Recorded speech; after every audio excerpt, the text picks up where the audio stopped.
Okay, so reading for March 24 down to March 31.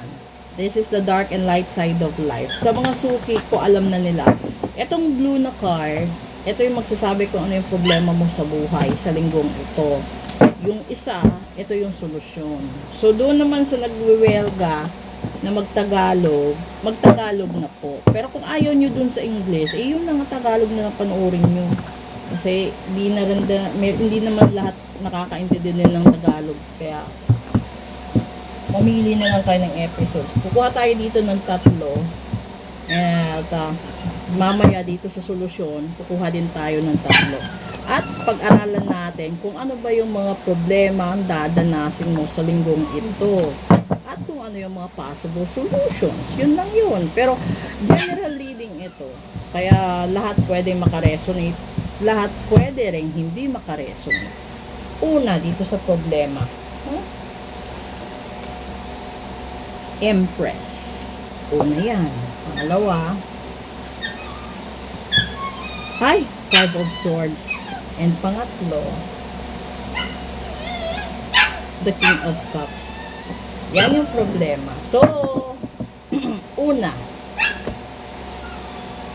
kapag sinabi kasing Empress, no, yung problema mo is either yung mama mo, yung karelasyon mo, kapatid mong babae, yun.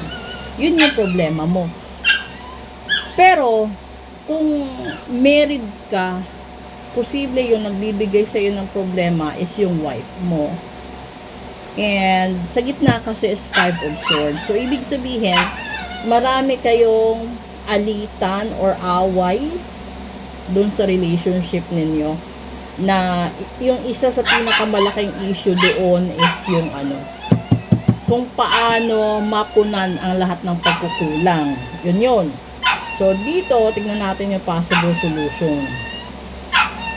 Knight of Wands. Pangalawa, the 3 of Cups. And pangatlo, 5 of Wands. Okay. Ngayon, parang hindi siya solusyon. Okay. Kasi, yung Knight of Wands is yun yung messenger or yun yung taong nagbibigay ng saya sa'yo. And then yung 3 of Cups kasi is your circle of friends. Posible yung nagbibigay sa'yo ng saya is the special person of your life or yung mga kaibigan mo. Pero sa dulo kasi is away. So, posible na yung dati yung pinag-aawayan ng mga ng asawa mo, kalibin mo, kaibigan mo, pamilya mo, is yung mga taong tinuturing mong mahalaga sa'yo. So, yun yung mga tao siguro na hindi matanggap or ayaw nilang makitang kasama mo or ayaw nilang makitang masaya ka sa taong yan. So, tingnan natin yung bottom deck dito sa problema.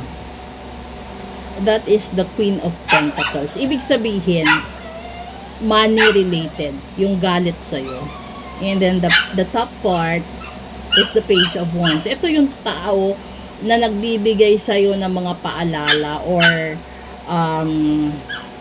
tawag nito, mga lessons sa buhay mo. Tapos sa possible solution, yung bottom deck natin is the 5 of Pentacles. This is all about cheating. This is all about poverty. At ito yung punto na nakakaano ka ng mga kaibigan na hindi nagbabayad ng utang, or family members na hindi nagbabayad, or mga properties na pinahiram mo, binenta mo, hindi binayaran sa'yo, or whatever things that you have in life. At yung top nito is the Ace of Cups. Ito yung problema, no? Papunta kasi yung bakasyon. Iniisip mo, magbabakasyon ka, saan galing yung gagastusin mo, saan galing yung gagamitin mong finances, yung gagamitin mong sources. Isa yan, dyan. So, pag-aawayan ninyo, kasi dito you have the 5, and then dito din sa problema you have 5. Yung 5 kasi hindi maganda pagdating sa finances. Kasi, lumabas din dito, asan yun? Dito 5 of Pentacles din. So, maraming nag-aaway patungkol sa pera, patungkol dun sa relasyon, at saka yung mga palihim na plano. Ito yun. So, maraming problema.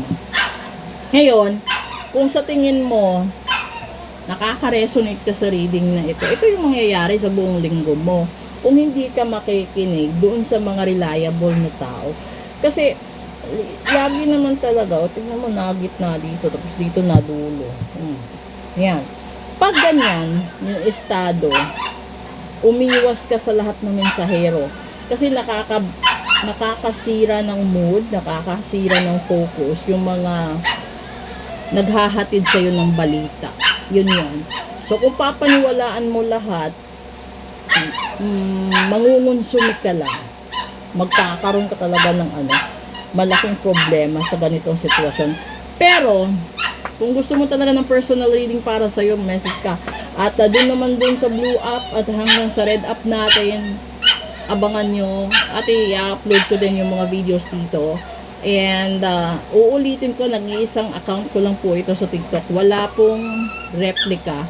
Kung meron mang gumagaya or nakikipag ng videos ko, wag kayong maniwala doon. Kasi may nag-message sa akin na doon siya nagbigay ng niya, message niya, and then iba yung nangyari. So, kailangan mag-message kayo sa account lang na ito. Huwag kayong magpapaniwala dun sa ibang account, okay? So, maraming salamat. Proceed tayo sa real talk po natin. Abangan nyo yung live. Ipopost ko po sa event schedule yung live natin. And then, ano pa ba? Sa humihiling na everyday na mag-live ako, baka mamaos ako. Hindi ko kakayanin po yon. Pero try ko, no, na makapag-live at least twice or thrice hanggang matapos yung Holy Week natin. Pero ingat po lagi sa biyahe kasi alam nyo, pag masyadong busy yung biyahe, nagkakaroon ng hindi maganda. So kung sa tingin ninyo, yung parang hindi natutuloy yung lakad, huwag nyo ipilit. Kasi minsan utos din ng pagkakataon yun, utos din ng mahal na Panginoon na huwag kayong matuloy kasi hindi maganda. So maniwala din kayo sa mga ganun. Okay? Thank you!